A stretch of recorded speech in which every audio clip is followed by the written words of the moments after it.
So on today's video, I'm going to be showing you how to remove your truck injector wells. This intake is off the vehicle, so you should be able to see pretty good. I try to get the best angle as I can because I made one of these removing this injector well on the vehicle and it was a little difficult. You couldn't see it too good, and you let me know in the comment section, so I figured I would do this video since I got this intake and I need the injectors from it to use into a LS6 intake. Now before you pop this off and remove these bolts, you probably have a cover on your intake. It's held on with bolts here, I do believe, and here. Might be just one and it pulls out. So let's go ahead and remove it. You got injector bolts here, here, here, and here. These have done been removed. They should be 10mm. They might be 8. But once you get these 4 bolts out, you go ahead and you pull up on this injector well, and it might be stuck, just like this. Ugh! You're going to need something to pry up on it with. So I just got a big screwdriver because these are in there pretty tight. The O-rings kind of put a seal on it and they get stuck.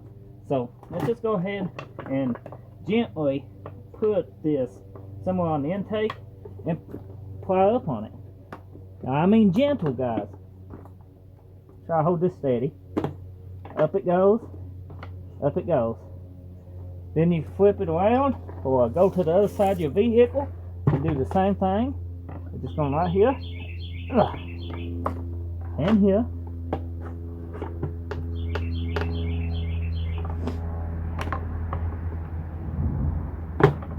Just like so. Now that you get that, you can unplug everything.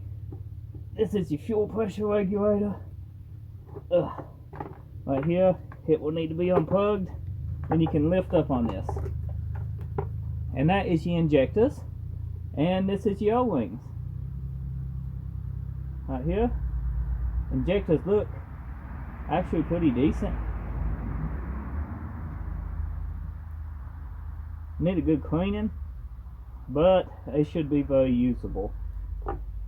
So to change the injectors from the fuel well, you get these little clips here, and they just fly off just like so. And then the injector will pull straight up. You might have to twist and work it out, but that injector will pull out once that clip is removed. So let's see if I can get it. Woo, it's tight.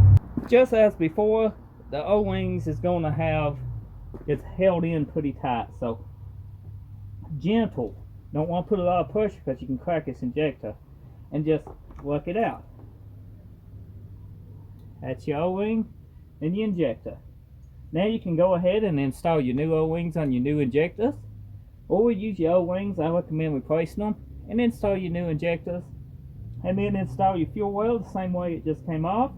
Hopefully this video was a lot more helpful than the last one I made, and you can see in greater detail how I did this, and you guys find it helpful. So let's go ahead and remove another one.